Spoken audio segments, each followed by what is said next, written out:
जब तक ना खुले तब तक उसको दरवाजा खटखटाता रहता है। खुलेगा कभी न कभी, खुलेगा ही। लेकिन सौभाग्य के पास इतना टाइम नहीं रहता है कि एक ही लोगों को खड़े होकर खटखट खटखट करे। एक बार मारा खटका, खुला तो खुला तुम्हारे सौभाग्य का दरवाजा, नहीं खुला तो फिर दुर्भाग्य तो खुला ही लेगा। और सौभाग्य को समय नहीं रहता, वो आगे बढ़ जाता है दूसरा, क्योंकि सौभाग्य को परोपकारी होता है, वो सबका दरवाजा उसको खटखटाना है, घुसना नहीं है। बस खोल, दरवाजा खटखटाया, दरवाजा खुला और खुलने के बाद जो रिद्धियां सिद्धियां रहती है वो प्रदान करके चला जाता है। तो हम लोगों के पास सौभाग्य के 5 दिन है, आप लोगों के पास ये 5 दिन सौभाग्य का दरवाजा था और 5 दिन खूब खटखटाया, सबने खूब खटखटाया गया है ना। खुला तो खुला भैया, नहीं खुला तो फिर हथिया नौतन में अब खटखटाएंगे चल के। तो फिर वहां से फिर बाबूजी के हाटा में आके खटखटाएंगे, वहां से फिर हम लोग यहीं से निकले नेपाल चले जाएंगे, वहां खटखटाएंगे। पूरा विश्व अपना गायत्री परिवार का दरवाजा है भैया, उनका खटखटाएंगे। खोलो या ना खोलो मर्जी तो आपकी है, मिले या ना मिले। रिद्धियां सिद्धियां के लिए दरवाजा खटखटाया गया, नहीं मिले 24 रिद्धि, 1 2 नहीं, अष्ट सिद्धि नवनिधि के दाता, 8 ही मिला था हनुमान जी को। और हनुमान जी को माता जी ने दिया था 8 सिद्धियां, और आपको परम पूज्य गुरुदेव ने 24 सिद्धियां, एक एक गायत्री मंत्र में एक एक 24 देवता करके है। 24 देवताओं की रिद्धियां सिद्धियां जो है, अभी कल 24 देवताओं की आहुति पड़ी थी, तो उसमें सबसे पहले आहुति पड़ी थी गणेश भगवान की, दूसरा लक्ष्मी माता की। अब जरा बताओ, गायत्री मंत्र में लक्ष्मी माता। आप कहेंगे हम गायत्री मंत्र से नहीं, गायत्री माता से नहीं जुड़ेंगे, हम तो लक्ष्मी माता का व्रत रखते हैं। तो 24 में जरा देखिए ना, उसमें सारी माता है, सारे देवी देवता है, एक साथ सबका अनुदान, सबकी रिद्धियां सिद्धियां आपको प्राप्त हो जाएगी। गायत्री मंत्र में 24 देवताओं का, उसमें अभी आज भी आहुति पड़ेगी, देखिएगा। तो लक्ष्मी माता पहली आहुति गणेश भगवान की, आपके बच्चों को सद्बुद्धि देने घर में जाएंगे लक्ष्मी, आप गायत्री मंत्र जपोगे तो।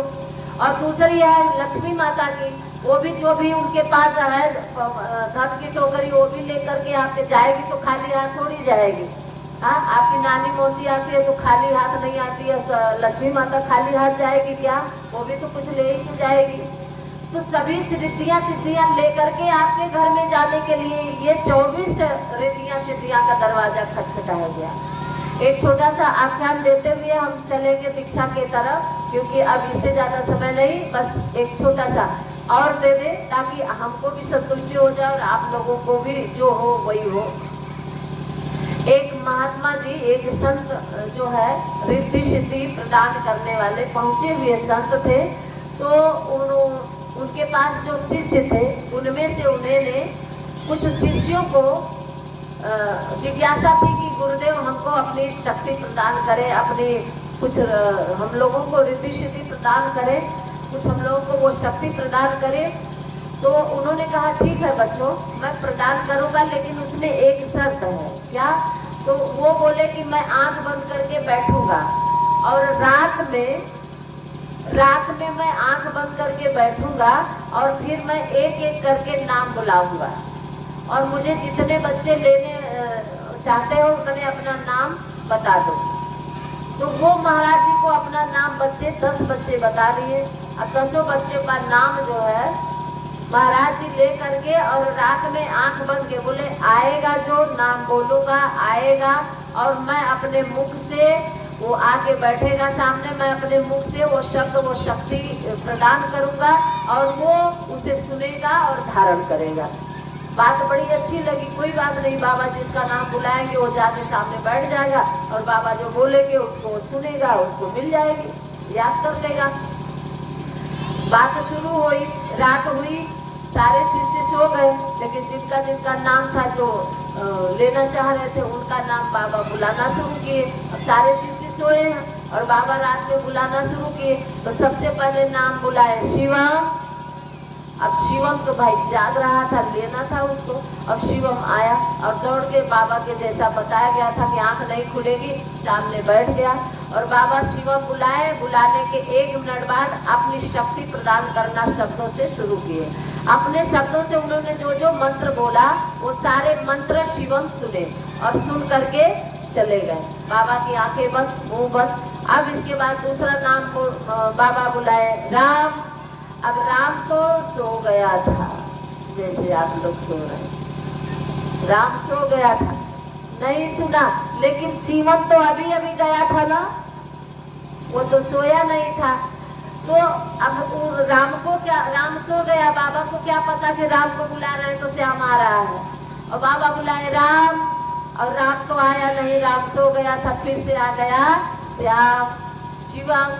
अब जब शिवम आ गया तो बैठ गया। बाबा 1 मिनट बाद अपनी सिद्धि खोल दिए और वो शब्दों से अपनी शक्ति दे दिए। फिर से शिवम लेके चला गया, और जैसे ही लेके सोने के रूम में गया वैसे ही बाबा बुलाए कुंवर। अब कुंवर का नाम आया तो कुंवर भी सो गया। जब कुंवर का सो गया तो फिर शिवम जाग रहा था, और शिवम सोचा कुंवर सो गया है तो मैं ही चला जाऊं। बाबा के आखिर तीसरी वाली भी तो देंगे ही ना, एक एक करके वो 24 सिद्धियां प्रदान करेंगे। तो 24 सिद्धियां प्रदान करेंगे तो हर बार तो एक नई सिद्धि होगी। देखिए, एक मंत्र का प्रभाव ऐसा होता है, ऋषियों के और हमारे अवतारी महापुरुषों के विचार इतने शक्तिशाली होते हैं कि उनके विचार कभी पुराने नहीं होते हैं, और उनके हर शब्दों में, हर विचारों में वो एक नया आयाम निकलता है, एक नई शक्ति उत्पन्न होती है। एग्जाम्पल के लिए आप लोगों को बता दें, गंगा माता में नहाने जाते हो आप लोग, गंगा जी में नहाए कि नहीं? इसमें से आप लोग नहाने जाते हैं ना, कितनी डुबकी लगाते हैं जरा बताइएगा। गंगा माता में जाते हैं कितनी डुबकी लगाते हैं? 5 ना? क्यों 5 लगाते हैं? 5 लगाने का उसका बहुत बड़ा महत्व है। एक डुबकी जब आप लगाए ना, और लगाने के बाद जब बाहर निकले तो दूसरी डुबकी जब लगाएंगे तो वो वाला जल आपको नहीं मिलेगा। जिसमें पहली डुबकी लगाए रहेंगे वो जल निकल गया होगा, वो धारा बह गई होगी। अब आप जब दूसरी डुबकी लगाएंगे तब आपको दूसरा जल मिलेगा। ऐसे जब तीसरी लगाएंगे तो तीसरा जल मिलेगा। एक ही जल में डुबकी नहीं लगाते हैं, 5 डुबकी 5 बार में 5 जल में लगाते हैं, और उन 5 जल बहता हुआ चला जाता है, रुका तो है नहीं। जैसे ही लगाए वैसे ही धारा निकल गई। तो 5 बार में वो डुबकी इसलिए लगाते हैं कि 5 बार एक नया जल की धारा में आप नहाते हैं, 5 स्नान आप कर लेते हैं। उसी तरह से 24 डुबकी है गायत्री मंत्र में। और बाबा ने जब अपने शिष्यों को बुलाना शुरू किया, एक एक करके राम को बुलाया, श्याम को बुलाया, शिवम को बुलाया, कुंवर को बुलाया, जितने लोगों को बुलाता गया उतने लोग सबके सब सो गए थे, लेकिन एक जाग रहा था शिष्य, और वो हर बार आता गया। और बाबा की चूंकि शर्त के अनुसार आंखें बंद थी, गंगा मैया आपको नहीं देखी दूसरी डुबकी लगाए कि नहीं लगाए, तुम लगाए कि कोई दूसरा तुम्हारी जगह पर आकर लगा दिया। गंगा मैया का काम है बहना, उनकी धारा बह रही है, चाहे तुम 5 बार लगाओ चाहे 1 बार लगाओ। लगाओगे तो 5 बार 5 स्नान तुम करोगे नए जल का। तो गुरु जी को इससे मतलब नहीं है शिवम को बुलाए तो कौन आया है। गुरु जी को मतलब है 24 सिद्धियां देना, और 24 बार उन्होंने देना है। 24 शिष्यों का नाम लेकर के बुलाया और 24 बार देते गए। हर बार एक एक सिद्धि देते गए, एक एक मंत्र देते गए, एक एक शक्ति उनके अंदर डालते गए शब्दों से। और इस तरह से करते करते केवल अकेला एक ही शिष्य ऐसा था जो हर बार उठ करके आया और हर बार एक सिद्धि पाया, हर बार एक नया मंत्र पाया। और एक एक अक्षर का मंत्र पाते पाते वो पूरा का पूरा 24 अक्षरों की सिद्धि, 24 अक्षरों की शक्ति उसके पास ही चली गई, क्योंकि वो अकेला हर बार आया, हर बार एक नई शक्ति आई। आपको प्रयोग करना हो तो जाकर के घर में रामायण उठाइएगा, और रामायण पढ़ना, खाली एक चौपाई पढ़ना शुरू करिएगा। और जब रामायण की चौपाई पढ़ना शुरू करेंगे, चौपाई एक ही होगी, लेकिन वो कोई कागज पर लिखा हुआ, स्याही से लिखा कोई साधारण शब्द नहीं होता है। गीता और रामायण कोई साधारण बुक नहीं है जो आप पढ़ लिए और कबाड़ा में फेंक दिए। न्यूज़पेपर आप एक दिन पढ़ेंगे, बासी पेपर नहीं पढ़ते हैं, वो उसको कबाड़ा में डाल देते हैं। जानते हैं क्यों? क्योंकि उसमें वो वैचारिक शक्ति नहीं होती है, वो अवतारी शक्ति, वो भगवान की शक्ति नहीं होती है। लेकिन जरा बताइए आप लोगों के होगा कि नहीं, मेरे अभी बाबा जी के जमाने का रामायण का पन्ना पीला पड़ गया है, आज भी लाल कपड़ा में उसको सजो करके एक धरोहर के रूप में रखी गई है कि आज भी अगर उस पीले पन्ने वाले रामायण को उठा करके खोल करके पढ़िए तो जब चौपाई पढ़ेंगे तो आपको एक नया रस मिलेगा, एक नया आनंद मिलेगा। आज भी पीला पन्ना है लेकिन वो चौपाई पुरानी नहीं होती है। अगर पुरानी होती तो हर एक दिन आप रामायण पढ़ते तो नया रामायण लेना पड़ता। जानते हैं ऐसा क्यों होता है? इसलिए होता है कि वो शब्द नहीं होते हैं, वो शक्तिशाली मंत्र होते हैं, उसमें भगवान की शक्ति होती है। तो कहने का तात्पर्य है कि एक ही शिष्य 24 सिद्धियों को प्राप्त कर लिया और बाकी जो जितने 23 थे वो क्या कर रहे थे? बोलिए, सो रहे। आप लोग सो तो नहीं रहे? हाँ, सो रहे तो दवाई लेके आए हैं, कहिए तो यही से दे दे, ठीक हो जाएगी, नींद हट जाएगी।